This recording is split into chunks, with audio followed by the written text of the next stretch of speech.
Oi, gente, tudo bom? Hoje eu vim falar com vocês sobre as alterações climáticas e o que fazer com as nossas plantinhas com relação a elas, tá? Eu falo alterações climáticas no geral porque eu ia começar essa história toda aqui falando sobre como cuidar da nossa planta no verão, no calorão, né? Só que aí, quando eu fui fazer esse vídeo, fez um frio absurdo na mesma semana. E aí eu joguei meu vídeo fora e falei, eu acho que a gente precisa de alguma coisa um pouco mais eficiente, né? Então, aqui estou eu para falar sobre alterações climáticas em geral e ensinar vocês a sentir e descobrir como cuidar das plantas de uma forma um pouco menos robótica, tá bom? Bom, a primeira coisa que a gente precisa fazer é que a gente precisa conhecer o nosso clima e as nossas plantas, né? Então, a gente precisa dar um Google ali, saber como que é o clima da nossa cidade, se é mais ou menos úmido, se faz mais ou menos calor, para a gente saber o que a gente vai precisar fazer com a nossa planta, tá? E a gente precisa conhecer também as necessidades da nossa planta, então dá um Google na planta lá para ver também se a nossa planta é uma planta que precisa de mais ou de menos água, tá bom? Eu sempre recomendo, quando vai pesquisar planta, assim, a gente dar uma olhada em umas 2 ou 3 fontes diferentes, tá? Porque às vezes vem alguma coisa errada, né? Então é sempre bom a gente conferir todas essas informações, tá?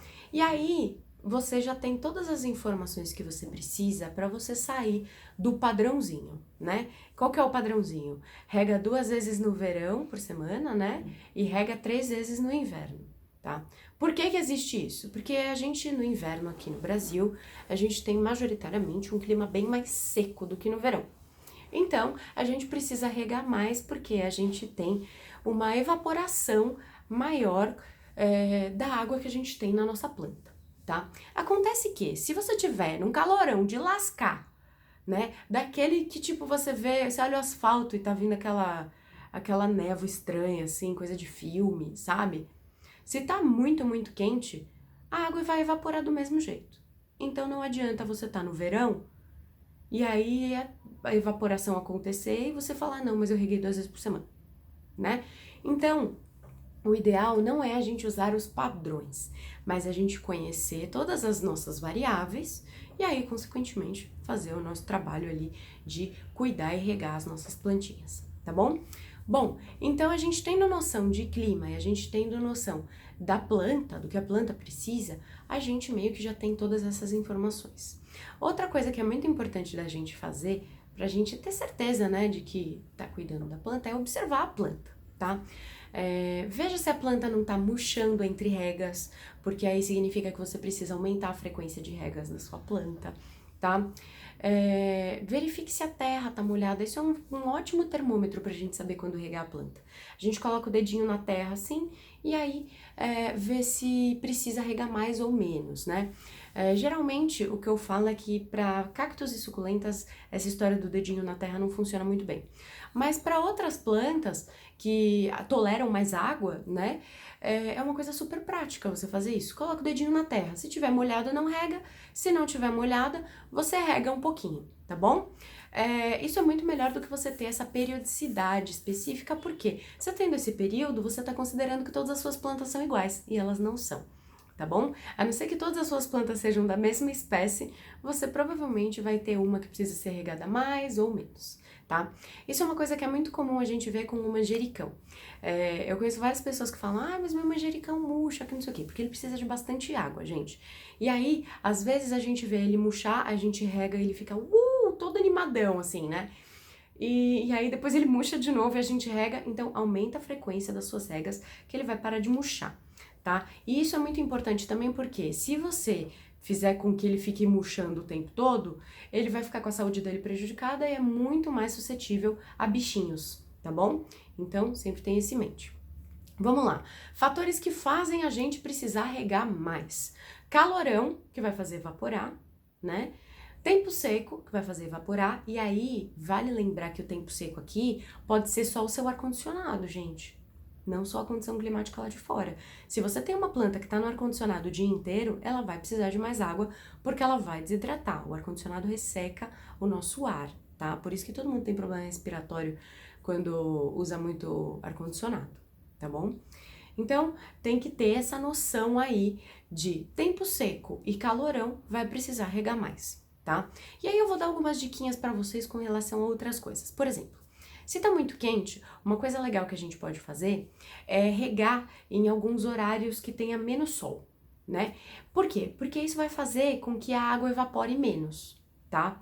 Então, tá aquele calorão do meio-dia, você rega, a água vai ser evaporada antes dela ser absorvida pela planta, tá bom? Então, o ideal é sempre você regar no começo do dia ou no fim da tarde à noite, tá bom? Então, faz assim, chegou do trabalho à noite e tal, pô, vou regar minhas plantinhas. Tá tudo certo, tá bom? Outra coisa que é bem legal quando tá muito quente é você colocar pedrinha de gelo na terra. Por quê? Porque a pedrinha de gelo, você vai colocar ela bem pousadinha em cima da terra, não deixa ela encostar na sua planta, porque vai queimar a planta, porque gelo é gelado, é frio, então queima, tá? A planta, se você deixar em contato.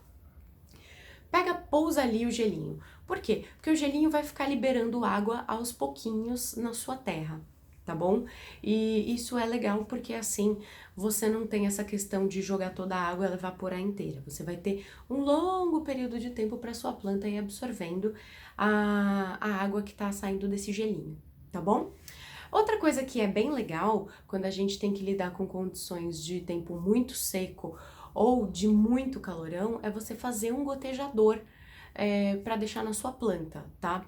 Porque aí o gotejador ele vai ficar pingando, né? Ele vai pingar uma gotinha, outra gotinha, outra gotinha. E aí a sua planta nunca vai ficar sem água, tá? Isso é muito bom, inclusive, quando a gente vai viajar para algum lugar que a gente vai ficar um pouco mais de tempo, né? É importante a gente considerar essa hipótese aí de colocar o gotejador, tá? E o gotejador é uma coisa super simples, gente. Vocês podem fazer com uma garrafa, tem vários tutoriais na internet, tá? E por último, uma coisa que é muito legal quando você tá preocupado com a umidade das suas plantas é você colocar elas juntas, tá? Porque se você colocar todas as suas plantas juntinhas, elas mantêm a umidade mais facilmente do que se você deixar elas separadas, tá? E isso eu não digo colocar todo mundo no mesmo vaso. Eu falo só colocar elas próximas. Então, quando você for viajar, você também pode fazer isso. Colocar todas as suas plantinhas uma do ladinho da outra para facilitar essa situação. Última coisa que a gente precisa sempre lembrar é que o vento ajuda a desidratar as coisas. Então, se você tiver bastante vento, você também vai precisar regar mais as suas plantas, tá bom? Se vocês tiverem mais alguma dúvida, se vocês quiserem conversar sobre como regar a planta de vocês, venham falar comigo, mandem uma mensagem, que vai ser um prazer conversar com vocês. Espero que vocês tenham gostado dessas dicas e que vocês aprendam a regar de uma forma mais consciente a planta de vocês. Beijo, gente! Tchau, tchau!